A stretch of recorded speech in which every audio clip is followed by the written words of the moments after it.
Hello guys, welcome to our channel JJ online class. और आज हम लोग कैडकैम सीएमए का एक थियरी क्वेश्चन है जो कि इम्पोर्टेंट है। 3 कर्व में कंपैरिजन किया है वो देखने वाले हैं। आज थियरी क्वेश्चन देखेंगे। तो देखो क्या है, comparison between Hermite cubic spline curve और Bezier curve and B spline curve. ये टाइप से कर्व के और उनमें क्या क्या डिफरेंस है वो आज हम लोग देखेंगे। तो पहला पैरामीटर कौन सा है? Degree of polynomial.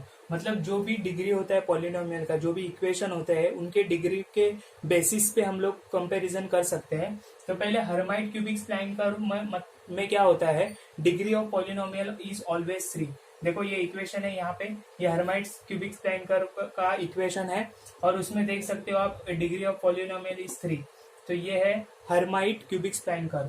अभी बेजियर कर्व में क्या होता है, डेटा पॉइंट्स, जैसे कि मैंने न्यूमेरिकल में भी पिछले वीडियो में बताया था, जो डेटा पॉइंट्स होते हैं वो n+1 होते हैं। मतलब एक डेटा पॉइंट ज्यादा दिया होता है बेजियर कर्व में।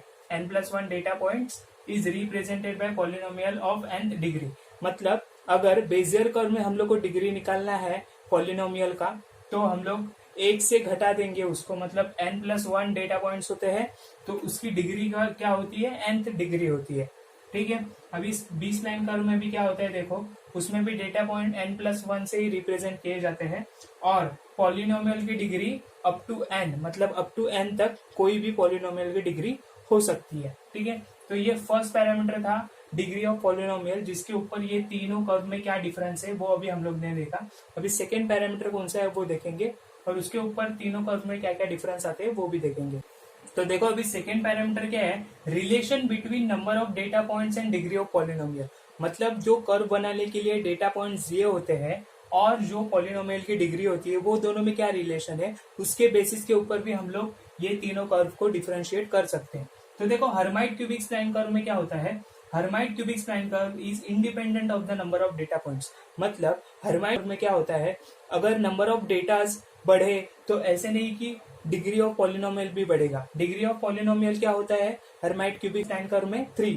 तो मतलब डेटा पॉइंट्स के ऊपर डिपेंडेंट नहीं है हर्माइट क्यूबिक कर्व की डिग्री। ठीक है। अभी बेजियर कर्व में क्या होता है, Bezier curve the degree of polynomial depends upon the number of data points. मतलब अगर डेटा पॉइंट्स के नंबर चेंज हो रहे हैं तो डिग्री ऑफ पॉलिनोमियल भी चेंज होगा। मतलब ये एक दूसरे के ऊपर डिपेंडेंट है।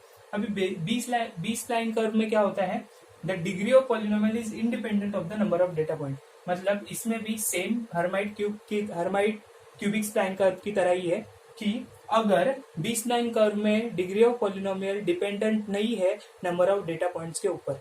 ठीक है। तो ये सेकेंड पैरामीटर था, relation between the number of data points and degree of polynomial. ठीक है। तो अभी इसके बाद थर्ड पैरामीटर देखेंगे हम लोग। थर्ड पैरामीटर कौन सा है जिसके ऊपर हम लोग ये तीन कर्व को डिफरेंशिएट कर सकते हैं, तो वो थर्ड पैरामीटर है data required for drawing curve. मतलब डेटा पॉइंट्स होते हैं, अगर कर्व बनाना है तो हम लोग को पॉइंट्स की जरूरत है। ठीक है। तो वो डेटा पॉइंट्स की क्या रिक्वायरमेंट है अलग अलग कर्व में, उसके हिसाब से हम लोग उनको डिफरेंशिएट कर सकते हैं। तो अभी देखो, for drawing Hermite cubic spline curve 2 data points at the end, मतलब P1 और P2। देखो ये 2 data points at the end and 2 tangent vector at the end is required. मतलब 2 टेंजेंट वेक्टर और 2 डेटा पॉइंट्स कंपलसरी है Hermite cubic spline curve निकालने के लिए। तो देखो ये टेंजेंट वेक्टर भी है और 2 एंड पॉइंट्स भी है। ये डायग्राम की मदद से इस स्टेटमेंट को हम लोग समझ सकते हैं।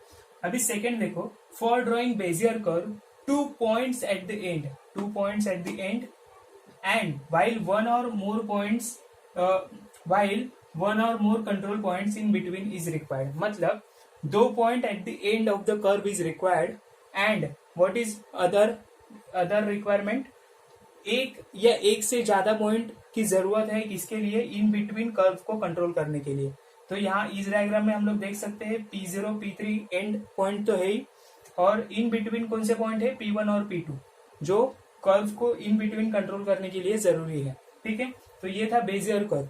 अभी बी स्प्लाइन कर्व में भी सेम स्टेटमेंट है, for drawing B spline curve 2 end points are required, 1 और more in between points are required. मतलब बेजियर कर्व और बी स्प्लाइन कर्व में ये स्टेटमेंट सेम है, बस हर्माइट क्यूबिक स्प्लाइन कर्व में क्या होता है, पॉइंट्स एंड पॉइंट्स रिक्वायर्ड होते हैं और वेक्टर टेंजेंट्स रिक्वायर्ड होती है। ठीक है। Third point of differentiation between Hermite cubic spline curve, Bezier curve and B spline curve. ठीक है, तो अभी फोर्थ पैरामीटर देखेंगे अभी हम लोग। देखो अभी फोर्थ पैरामीटर क्या है जिसके ऊपर हम लोग ये तीन कर्व को डिफरेंशिएट करते हैं, वो है control of shape of curve.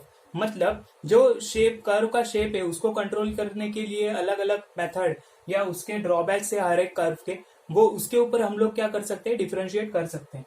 तो हर्माइट क्यूबिक स्प्लाइन कर्व में क्या होता है, shape of the curve is control by, तो कर्व का जो शेप है वो कौन कंट्रोल करता है, जो टेंजेंट दो होती है एंड में, टेंजेंट वेक्टर, उसके हिसाब से एंड में कर्व का शेप कंट्रोल किया जाता है। लेकिन इसकी वजह से क्या होता है, अगर बीच में कोई कर्व में चेंज करना है तो वो इनकन्वीनियंट हो जाता है। तो इसकी वजह से क्या होता है, अगर एंड में ही बस चेंज कर सकते हैं हम लोग, इन बिटवीन अगर कर्व के शेप में कुछ चेंजेस करना है तो वो फ्लेक्सिबल नहीं होता है, मतलब हम उसमें डिफिकल्टी आती है। तो ये किसका ड्रॉबैक था, हर्माइट क्यूबिक स्प्लाइन कर्व का। ठीक है, तो अभी उसको इम्प्रूव करके बेजियर कर्व निकाला। तो अभी बेजियर कर्व में shape of curve is control by control points, मतलब कंट्रोल पॉइंट से अभी शेप को कंट्रोल करते हैं। हर्माइट क्यूबिक कर्व में किससे करते थे, टेंजेंट वेक्टर से, और बस एंड में करते थे। लेकिन बेजियर कर्व में इन बिटवीन भी पॉइंट्स डाल दिए ताकि इन बिटवीन अगर कोई शेप में चेंज हो रहा है तो वो चेंज कर सकते हैं हम लोग। लेकिन उसमें क्या आया, if single point move it affects entire curve, मतलब अगर एक भी पॉइंट बेजियर कर्व में हम लोग मूव करते थे तो पूरे कर्व का शेप चेंज हो जाता था। तो ये उसमें का ड्रॉबैक था। फिर हम लोग ने किस पे कर्व निकाला, बी स्प्लाइन कर्व। तो बी स्प्लाइन कर्व में क्या होता है, उसमें भी shape of the curve is control by control points, लेकिन उसमें अच्छी बात क्या है कि अगर हम लोग सिंगल पॉइंट अगर मूव करें तो वो बस वो लोकल पोर्शन को ही अफेक्ट करता है, वो पूरे कर्व को नहीं अफेक्ट करता।